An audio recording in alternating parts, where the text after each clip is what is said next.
O silêncio da estrada. O nome dele era Miguel Duarte, um homem de 52 anos, barba rala e olhos cansados. Caminhoneiro há quase 3 décadas, conhecia as estradas do Brasil como as linhas da própria mão. Mas agora, parado no acostamento de uma rodovia esquecida entre Minas e Goiás, ele encarava algo que não fazia parte do seu mapa: o fim. Não o fim da estrada, mas o fim daquilo que o mantinha em movimento. Seu casamento havia acabado de desmoronar como uma ponte mal construída. Carolina, sua esposa há 20 anos, simplesmente disse que não aguentava mais. Não era raiva. Não foi gritaria. Foi só um suspiro cansado, uma mala pronta e um cuida de você, Miguel. Ele não teve coragem de segurar. A notícia veio por ligação, enquanto ele descarregava uma remessa de fertilizantes em Uberaba. Ela nem quis esperar ele voltar. Você já vive na estrada, Miguel. Aqui em casa só ficam as sobras. Não é verdade, Carol. Eu faço isso por nós. Não faz. Você faz porque não sabe mais ficar parado. A ligação caiu. E junto com ela, caiu o chão onde ele pisava. Naquela noite, Miguel não dormiu na boleia. Dormiu em silêncio. Sentado no banco do passageiro, olhando para o volante, como se aquilo fosse sua última casa. Chorou. Coisa que não fazia há anos. Não era só pela perda. Era pela culpa. Ele sabia que tinha ignorado sinais, silêncios, olhares. Sabia que deixou Carolina lidar sozinha com os anos difíceis, com a distância, com a solidão. E agora, ela se foi. O reencontro com o passado. Na manhã seguinte, ele decidiu seguir viagem, não por obrigação, mas por não saber o que fazer. Seguiu sem destino certo, rodando por cidades pequenas, buscando um frete que ocupasse a mente. Foi quando passou por uma placa velha, quase caída, onde se lia: São Gabriel do Monte, 12 quilômetros. Aquela cidade. Fazia mais de 30 anos que não ouvia esse nome. Foi lá que cresceu. Foi lá que brigou com o pai e saiu de casa aos 19. Nunca mais voltou. Nem para enterro, nem para festa. Nada. Sem pensar 2 vezes, virou o volante. O caminhão resmungou como se também hesitasse, mas obedeceu. A cidade parecia um retrato antigo, esquecido no fundo de uma gaveta. As ruas de paralelepípedo, a igreja no alto do morro, o cheiro de fogão a lenha em cada esquina. Ele parou o caminhão no posto da entrada e desceu. Sentiu a brisa no rosto e um nó na garganta. No balcão da lanchonete, pediu um café e perguntou: a dona Lourdes ainda mora aqui? Mora sim, ali na rua da escola. Mas está adoentada, viu? Não sai de casa faz meses. Lourdes era mãe do seu melhor amigo de infância, Kaique. Uma segunda mãe para ele, quando a relação com seu próprio pai desandou. Pagou o café, subiu na cabine e foi até lá. A senhora e o passado. A casa estava igualzinha. Um pouco mais gasta, mas ainda com os mesmos vasos nas janelas. Bateu palmas e esperou. Uma moça apareceu no portão. Bom dia. Eu sou o Miguel, amigo do Kaique, de muito tempo atrás. Ah, ele falava de você. Eu sou a neta da dona Lourdes, a Paula. Entra, ela vai gostar de te ver. Ao entrar, encontrou Lourdes deitada na rede da varanda, coberta até o peito, com os olhos meio fechados. Mas quando ouviu o nome dele, sorriu. Miguelzinho, o sumido. Ele se ajoelhou ao lado dela, pegou sua mão e não conteve as lágrimas. Desculpa ter desaparecido. Ela fez um carinho em sua cabeça. Você foi viver. Cada um tem seu tempo de voltar. Conversaram por horas. Ela contou das perdas, das mudanças, da morte do filho. Miguel falou pouco. Apenas ouviu. Se alimentava daquilo como quem sente saudade de um gosto esquecido. Paula serviu café, pão de queijo. Tinha um jeito doce, mas firme. Olhos atentos. Um ar de quem cuida dos outros sem esperar retorno. E você, Miguel, tá tudo bem? Ele hesitou. Minha esposa foi embora. Disse que eu vivo mais no caminhão do que em casa. E acho que ela tem razão. Paula não julgou. Apenas assentiu. Às vezes a gente se perde tentando manter o motor ligado. A proposta. Miguel ficou mais do que planejava. Dormiu no caminhão, mas voltou à casa de Lourdes todos os dias seguintes. Ajudou com compras, levou a senhora ao médico, cortou lenha, consertou o portão. E conversava com Paula. Sobre tudo. Sobre nada. Sobre a estrada. Sobre o tempo. Na terceira semana, ela fez a proposta. Tem um amigo que tem uma transportadora aqui perto. Tá precisando de motorista. Se quiser, pode ficar um tempo. Ele arregalou os olhos. Ficar aqui. Ou ir embora como sempre fez. Miguel olhou para a estrada, para seu caminhão, para as marcas de sua vida. E, pela primeira vez em anos, não teve certeza se queria seguir viagem. Mas tinha medo. Medo de parar. E nunca mais conseguir voltar. Um sinal inesperado. Naquela noite, Miguel subiu a serra de onde dava para ver a cidade inteira.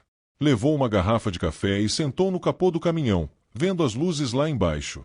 Foi então que ouviu um barulho no rádio, estática, seguido de uma voz. Ainda tem conserto. Olhou para o aparelho. Não havia ninguém na frequência. Só chiado. Achou que era cansaço. Ou memória. Ou saudade. Mas sentiu que era Carolina. A voz dela ecoando no vazio, como se dissesse aquilo que não conseguiu em palavras. Ainda tem conserto. Ele fechou os olhos. Respirou fundo. Pensou em tudo o que deixou para trás. Em tudo que talvez pudesse reconstruir. E no que estava começando a construir agora, ali, em São Gabriel do Monte. Na dúvida entre ir ou ficar, dormiu. E naquela noite, sonhou com a infância. Onde o passado mora. Miguel acordou com o barulho dos galos ao longe. Ainda estava escuro, mas a serra já começava a clarear. O cheiro da vegetação molhada invadia a cabine do caminhão. Sentiu-se estranho, como se a estrada, pela primeira vez, não fosse um lugar de fuga, mas de reencontro. Ligou o motor, mas não saiu do lugar. Ficou apenas ouvindo o ronco constante do velho Mercedes, aquele som que por tantos anos o embalou mais do que qualquer palavra de carinho. Pegou o rádio e girou o botão. Estava em silêncio. Na memória, porém, ainda ecoava aquela frase. Ainda tem conserto. Ele não sabia se foi real ou imaginação. Mas aquilo tinha calado fundo. E agora, mais do que nunca, sentia que talvez fosse hora de consertar a si mesmo. A primeira entrega. No dia seguinte, Paula organizou tudo. Falou com o dono da transportadora local, um homem chamado Rubens, voz grave, olhar de poucos amigos, mas justo. É carga leve. Só 80 quilômetros até o centro de distribuição. Dá para ir e voltar no mesmo dia, disse Rubens. Miguel hesitou. Não por preguiça, mas por medo de se envolver. Ele sempre evitou criar laços com empresas pequenas. Gostava de anonimato, de contratos frios. Mas ali, tudo era pessoal. Mesmo assim, aceitou. Carregou o caminhão com caixas de hortifruti. Era um modelo mais novo, um Volvo com direção macia, mas sem alma. Sentiu falta do rangido do seu velho parceiro de estrada. Durante o trajeto, pensou em Carolina. Em como ela sempre dizia que ele não sabia ser leve. Que tudo nele era intenso, urgente. Ele achava que isso era virtude. Hoje, parecia um defeito. Ao retornar, foi direto à casa de Dona Lourdes. Paula estava no quintal, regando plantas. Conseguiu entregar tudo. Ela perguntou. Sim, mas me perdi no caminho de volta. Ela riu. Na estrada ou em você? Miguel não respondeu. Só sorriu, com a tristeza de quem entende a pergunta. Os dias que curam. Os dias viraram semanas. Miguel começou a fazer entregas locais com frequência. Ajudava nos fretes da região, almoçava na casa de Lourdes, assistia novelas antigas com ela à noite. Ele não percebia, mas estava se transformando. Parou de dormir na boleia. Começou a caminhar pelas ruas da cidade. Passava no mercadinho, no campo de futebol, na pracinha. E aos poucos, as pessoas começaram a reconhecê-lo. É o Miguel, filho do João Duarte, diziam. Ele não corrigia. Deixava que o passado vestisse sua nova pele. Mas, mesmo com a rotina preenchida, uma parte dele ainda ardia em dúvida. Ele estava se curando ou apenas se escondendo da dor? As cartas que nunca foram. Certa tarde, enquanto limpava o porão da casa de Lourdes, Miguel encontrou uma caixa antiga com letras amareladas. Eram cartas. Cartas que ele mesmo havia enviado para Kaique, o amigo de infância, logo após ter fugido de casa. Foram devolvidas. Nenhuma delas chegou. A maioria começava igual. Desculpa ter ido embora. Não consegui me despedir. E terminavam com: qualquer dia eu volto para pedir perdão. Se me perdoarem. Ler aquilo doeu como um corte reaberto. E mais ainda doeu perceber que ele passou a vida inteira fugindo da própria origem, mesmo quando queria voltar. Levou as cartas para Lourdes. Ela leu uma por uma com olhos marejados. O Kaique nunca soube dessas palavras. Ele passou anos te esperando aparecer. Miguel abaixou a cabeça. Eu falhei com ele. Com vocês. Com todo mundo. Talvez. Mas está aqui agora. E isso já é muito mais do que muitos conseguem. O reencontro com o pai. Naquela mesma semana, Miguel soube de uma notícia que o paralisou. João Duarte, seu pai, que ele não via há 33 anos, ainda estava vivo. Vivendo sozinho, numa chácara simples nos arredores da cidade. A notícia veio pelas mãos de Rubens, o dono da transportadora. Seu João vive na dele. Teimoso como sempre. Não fala com quase ninguém. Miguel ficou em silêncio. As memórias vinham como avalanche. As brigas, os gritos, as cobranças. O pai era um homem duro. Nunca elogiou. Nunca demonstrou afeto. E no dia em que Miguel decidiu partir, ele não impediu. Só disse: se sair por essa porta, não volta mais. E ele saiu. Paula percebeu a inquietação. Vai visitá-lo? Não sei. Ele não me quer lá. Talvez ele só esteja esperando que você queira. Na noite seguinte, Miguel dirigiu até a chácara. A estrada de terra estava esburacada. A casa era modesta, mas bem cuidada. Um cão dormia na varanda. O velho João estava sentado na cadeira de balanço, olhando para o céu. Miguel parou a uns metros. Ficou ali, imóvel, por longos segundos. Até que João falou, sem olhar. Demorou. Miguel sentiu um nó na garganta. O senhor sabia que era eu. Pelo ronco do motor. Ainda tem o mesmo peso no acelerador. Silêncio. Posso entrar? João fez um gesto vago com a mão. A casa é sua. Sempre foi. Pai e filho. Entraram. O cheiro era o mesmo da infância. Madeira, café passado, fumo leve no ar. Sentaram à mesa. Miguel olhou ao redor. As fotos antigas ainda estavam lá. Mas nenhuma dele. Você me apagou. João não respondeu de imediato. Você sumiu. Apagar foi minha forma de sobreviver à ausência.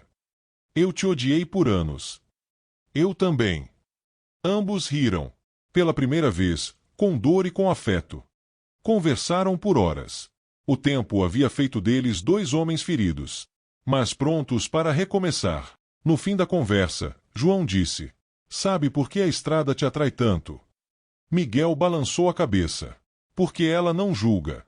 Ela só segue em frente. A dúvida volta. Nos dias seguintes, Miguel passou a dividir seu tempo entre o trabalho, a casa de Lourdes e visitas ao pai.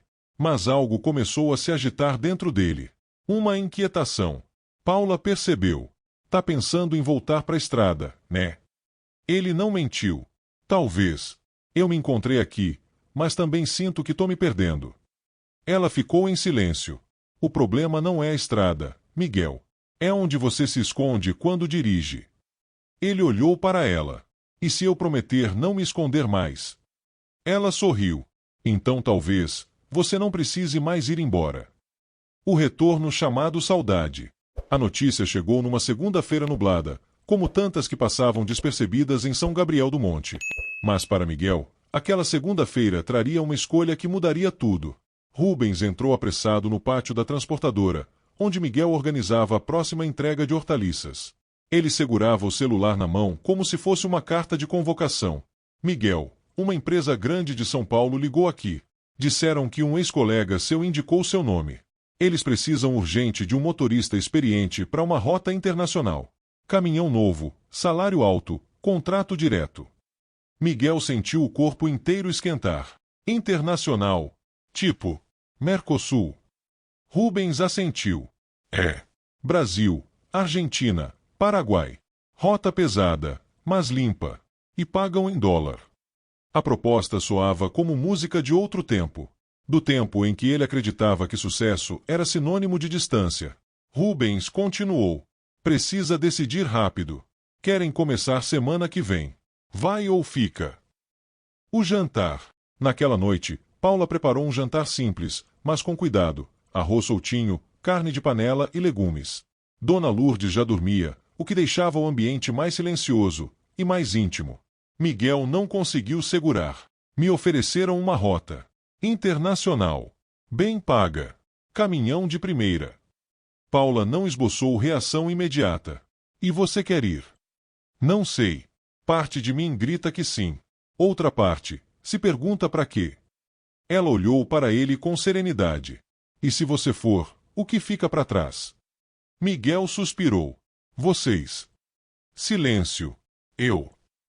O jantar terminou sem pressa, mas sem promessas. Ao final, Miguel lavou a louça sem que ela pedisse.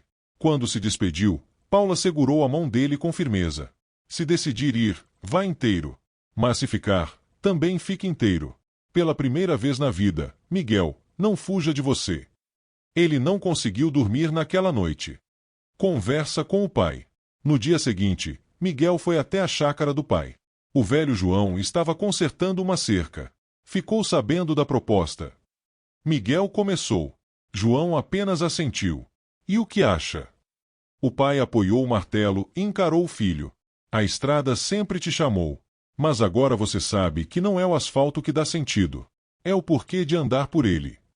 Miguel abaixou os olhos. Eu tô cansado de andar. João sorriu. Então talvez seja a hora de escolher parar.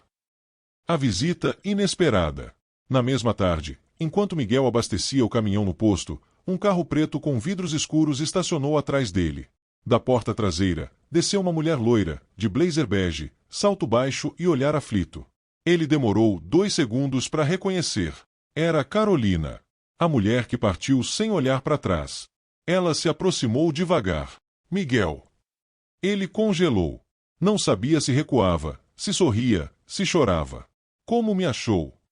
Paula. Eu liguei quando soube que você estava aqui. Ela me contou tudo. Tudo.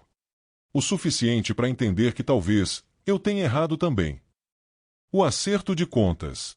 Sentaram no banco de madeira ao lado do posto. O sol se escondia por trás das montanhas. O silêncio entre eles era denso. Carolina falou primeiro.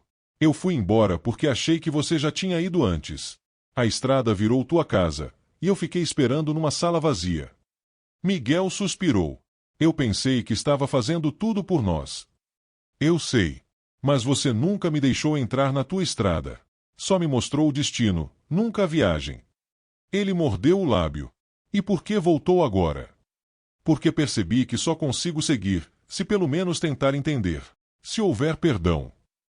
Miguel a olhou nos olhos. Você quer voltar? Ela hesitou. Eu, não sei. Talvez só queira saber se ainda há algo de nós aí dentro. Ele se levantou, caminhou até o caminhão e olhou o retrovisor.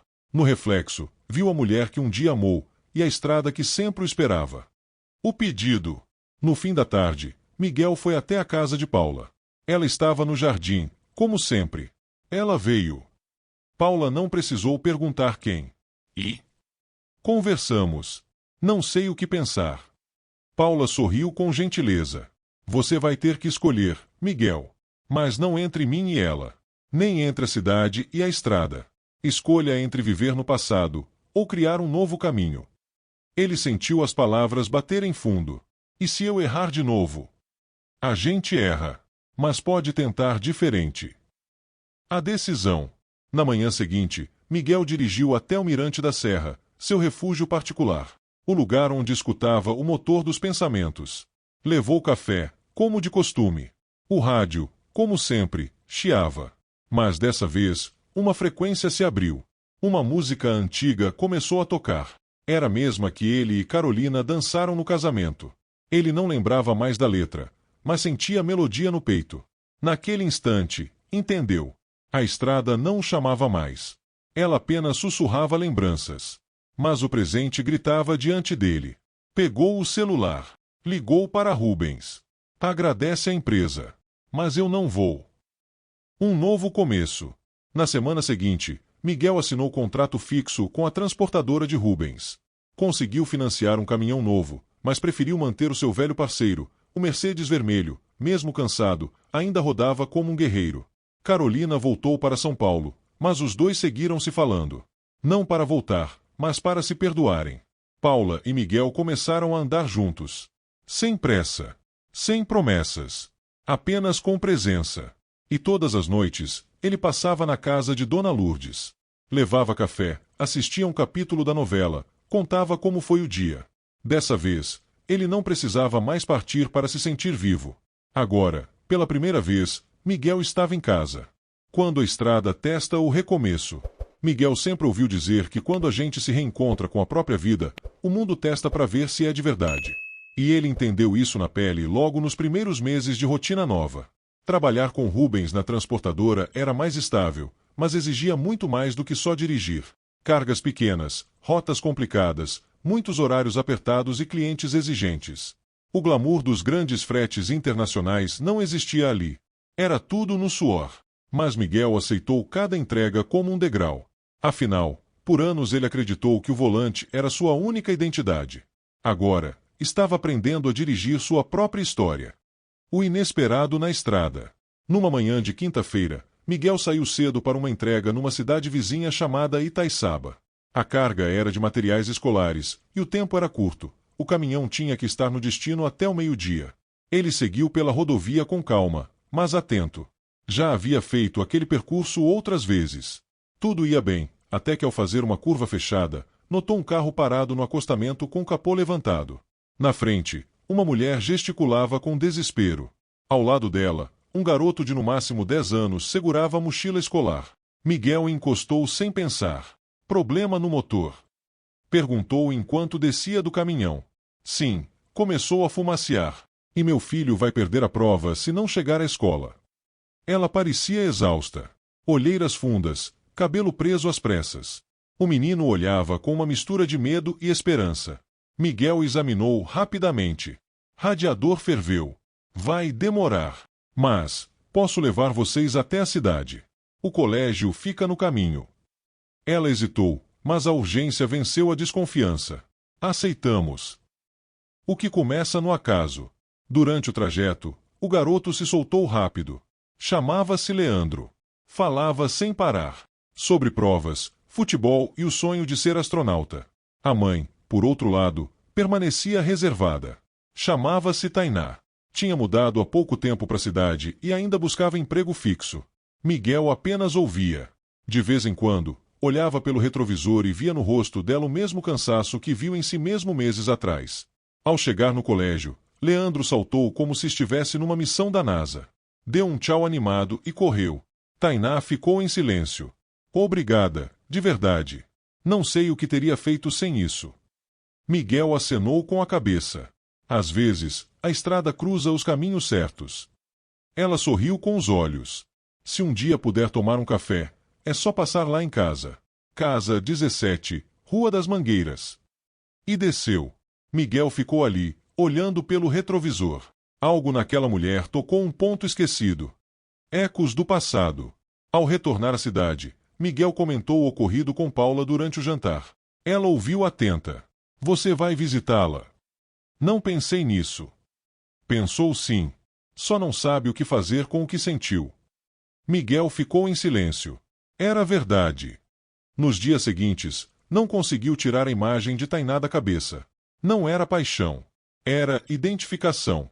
A solidão dela parecia gritar as mesmas coisas que ele calava anos atrás. Num sábado qualquer, resolveu passar pela Rua das Mangueiras. Estacionou no fim da rua e ficou observando de longe. Leandro brincava no quintal com um caminhão de brinquedo. De repente, o menino o viu. Gritou para dentro. Mãe! É o tio do caminhão vermelho. Tainá saiu na varanda. Os olhos se cruzaram. E ela sorriu. Café, histórias e feridas abertas. O café virou rotina. Miguel começou a passar por lá aos domingos, levando pão de queijo, bolo e ouvindo as histórias do garoto, que agora o chamava de tio Miguel. Tainá se mostrava cada vez mais forte por fora, mas vulnerável por dentro. Havia perdido o marido num acidente há 3 anos. Desde então, criava o filho sozinha. Não é fácil ser forte o tempo todo, ela confessou num desses encontros. Ninguém aguenta ser muro para sempre, respondeu Miguel. Essas conversas começaram a abrir feridas antigas nos dois.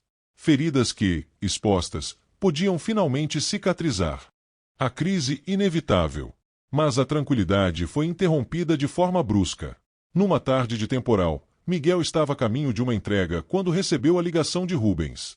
Miguel, a transportadora foi arrombada. Levaram 2 caminhões. Polícia já tá aqui. O chão sumiu sob seus pés. Voltou às pressas. A cena era caótica.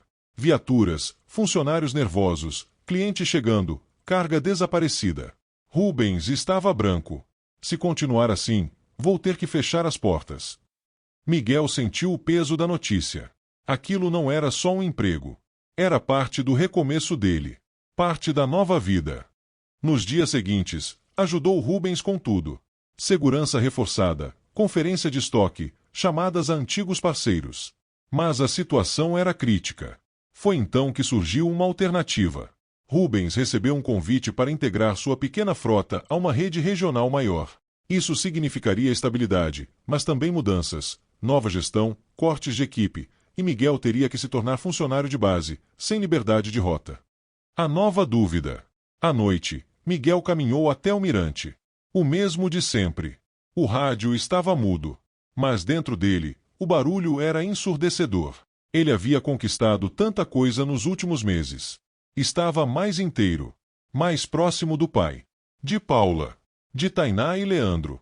Mas agora, via tudo ameaçado por forças que não controlava. Ficou ali por horas, até que alguém sentou ao seu lado. Era Paula. Sabia que te encontraria aqui. Miguel apenas olhou. Veio se despedir. Ela respondeu com doçura firme. Vim dizer que tudo que vale a pena, sempre será posto à prova. Um convite inesperado. 2 dias depois, Tainá bateu à porta da casa de Miguel.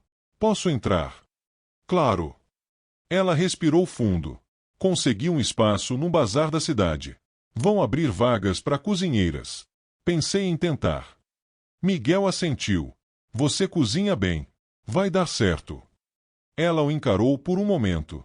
Só vim dizer que, se por acaso tudo desabar, quero que saiba que estar perto de você me fez lembrar que ainda dá para acreditar nas pessoas. Ele sentiu a garganta fechar. Você também me lembrou disso. A última escolha. Os dias seguintes ao roubo foram duros. A transportadora de Rubens funcionava com metade da força, e Miguel dividia seu tempo entre concertos, entregas locais e reuniões tensas com parceiros que ameaçavam romper contratos. Em meio ao caos, a calmaria vinha da rotina com Leandro e Tainá. Nos fins de tarde, ele levava pães, jogava a conversa fora e escutava o garoto repetir pela 10ª vez que queria ser astronauta. Em um mundo tão instável, aquelas pequenas certezas eram tesouros. Mas o destino, como sempre, preparava uma última curva. Um novo fantasma. Certa noite, Miguel recebeu uma mensagem de um número desconhecido. Era uma foto. Nela, um caminhão queimado à beira da estrada. E um bilhete. Você tem escolhas. Escolha certo. Seu coração disparou. Rubens confirmou no dia seguinte. O caminhão na foto era da transportadora. E não estava entre os que haviam sido levados no roubo, ou seja, tinham sabotado um dos veículos ativos. A polícia foi chamada, mas nada concreto apareceu. Miguel percebeu que aquilo não era apenas vandalismo. Era ameaça direta. Alguém queria que a empresa afundasse de vez. Ou que Rubens desistisse. Tô pensando em aceitar a proposta da empresa maior, Rubens disse. Pelo menos garante estabilidade para quem continuar. Miguel sabia o que aquilo significava. Rubens sairia do comando, e a empresa se tornaria apenas mais uma engrenagem de um sistema que não se importava com histórias. A conversa com o pai. Naquele sábado, Miguel foi visitar João Duarte. O velho preparava um café ralo e observava o entardecer com a tranquilidade de quem já viu demais. Eles estão tentando quebrar tudo, pai. Não sei se vale a pena lutar. O velho João olhou nos olhos do filho, como há muito não fazia. Você se lembra de quando o mundo parecia grande demais? Lembro. E de quando você achava que fugir resolvia? Sim. João bebeu um gole de café. Então talvez tenha chegado a hora de ficar. E lutar. Uma escolha entre duas portas. Na manhã de segunda-feira, Miguel recebeu 2 convites. O primeiro, de Rubens, uma reunião com os representantes da empresa maior, onde o contrato seria assinado. O segundo, de Tainá, um convite informal para jantar com ela e Leandro. Só os 3, sem pressa, com feijão tropeiro e pudim. A reunião era às 18 horas. O jantar, às 19h30. Ambos pareciam simples. Mas Miguel sabia que aquela era a escolha final. O tipo de decisão que muda a rota inteira, não do caminhão, mas da vida. O espelho. Antes de qualquer coisa, Miguel voltou ao velho espelho da cabine de seu Mercedes vermelho. Aquele que ele nunca trocou, mesmo com os trincos. Ficou ali, olhando para si mesmo. O rosto era mais marcado. Os cabelos, mais ralos. Mas havia algo novo, presença. Pela primeira vez em décadas, ele não via um homem fugindo. Via alguém que sabia o que tinha nas mãos e, principalmente, o que queria segurar. Ligou o motor. O ronco familiar pareceu mais leve. A reunião. Miguel chegou à reunião em cima da hora. Rubens estava tenso. Os representantes da empresa usavam ternos caros e palavras frias. Nosso sistema substitui a gerência local. O motorista recebe a rota e a executa. Sem desvios, sem autonomia, explicou um deles. Miguel ouviu tudo em silêncio. No final, um deles o encarou. E você, Miguel, aceita continuar como motorista padrão? Podemos garantir sua permanência. Miguel respirou fundo. Com todo respeito, eu não aceitei dirigir caminhão para andar com vendas nos olhos. E se essa cidade chegou até aqui, foi porque gente como Rubens acreditou mais em pessoas do que em planilhas. Levantou-se. Eu prefiro perder estrada do que perder propósito. E saiu. O jantar. Chegou à casa de Tainá às 19h35. Leandro esperava no portão, vestindo camiseta com planetas desenhados à mão. Achei que não vinha, tio. Eu também achei. Mas o universo gira, né? Leandro sorriu e o puxou pela mão. Dentro da casa, o aroma de comida simples e feita com afeto enchia o ar. Tainá apareceu com um avental sujo e um sorriso sereno. Você veio. Miguel segurou a mão dela com cuidado. E dessa vez, vim para ficar. A última carga. Meses se passaram. Rubens decidiu não vender a transportadora. Com a ajuda da comunidade, investiram em segurança, ampliaram os contratos e criaram um projeto social para formar jovens motoristas da cidade. Miguel virou o responsável por treinar os novos caminhoneiros.